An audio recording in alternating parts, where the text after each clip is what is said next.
March 6, 2025, marked a turning point in US-Canada relations. The Trump administration, citing national security concerns, imposed a 25% tariff on a range of Canadian imports. Steel and aluminium, cornerstones of Canadian industry, faced the brunt of these measures. The move sent shockwaves through the Canadian economy and ignited a firestorm of controversy. While the implementation of some tariffs was delayed for a month, the message was clear. The era of free trade between the two neighbors was under threat. Approximately 62% of non-USMCA compliant imports from Canada were immediately subject to the new tariffs. Key Canadian exports like potash faced a 10% tariff. The US auto industry, however, received a one-month reprieve from the new measures. The tariffs represented a stark departure from decades of economic cooperation. Canada, long considered a close ally and trading partner, found itself caught in the crosshairs of Trump's protectionist trade policies. The move came as a surprise to many, given the deep economic integration between the two nations. The Canadian government, businesses, and citizens were left to grapple with the sudden and far-reaching implications of this unexpected trade war. Canada refused to accept the tariffs lying down. Prime Minister Justin Trudeau announced retaliatory tariffs on $21 billion worth of American goods. This calculated response targeted products strategically chosen to exert pressure on key US industries and constituencies. Canadian consumers felt the pinch as prices for everyday items like orange juice, peanut butter, and coffee increased. The tariffs also impacted US-made appliances, footwear, cosmetics, motorcycles, and certain pulp and paper products. The Canadian government made it clear that these retaliatory measures were not their preferred course of action. However, they were deemed necessary to defend Canada's interests and uphold the principles of fair trade. Canada also prepared a second wave of tariffs targeting $87 billion worth of American goods.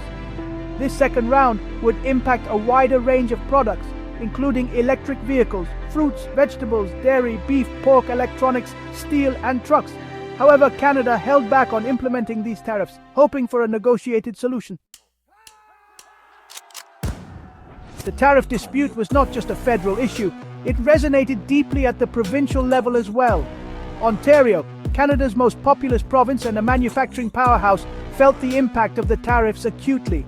Premier Doug Ford, a populist conservative with his own brand of Trumpian swagger, took a hard line against the US measures.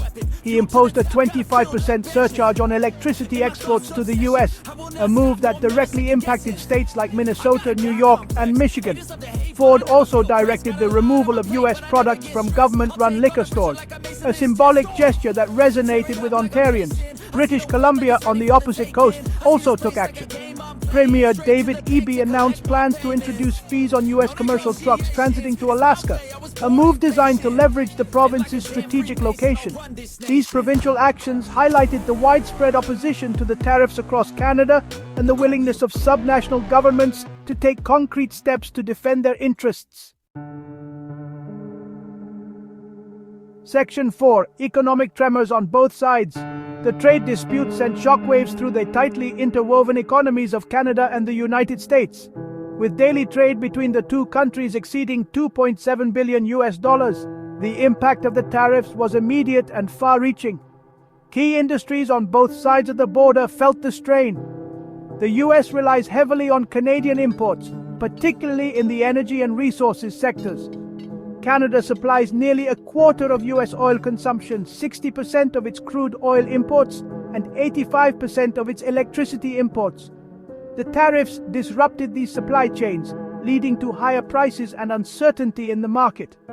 Canada, in turn, relies heavily on the US as an export market for its manufactured goods, natural resources, and agricultural products. The tariffs imposed by the US threatened Canadian jobs and economic growth. The trade war also highlighted the interconnectedness of the North American economy and the potential for damage when this integration is disrupted. Section 5.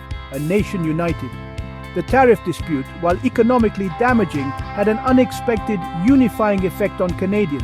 The imposition of tariffs by the US, often perceived as a bullying tactic, sparked a wave of patriotism and national solidarity. Canadians rallied around the flag, expressing their support for domestic products and businesses. Boycotts of American goods and vacations gained traction, a testament to the depth of feeling on the issue. Public figures, from musicians to athletes, voiced their support for Canada's position. Mike Myers, the Canadian comedian known for his roles in Wayne's World and Austin Powers, publicly expressed his solidarity with Canada, stating, "We stand together, eh?" This sentiment resonated across the country, transcending political divides and uniting Canadians from coast to coast.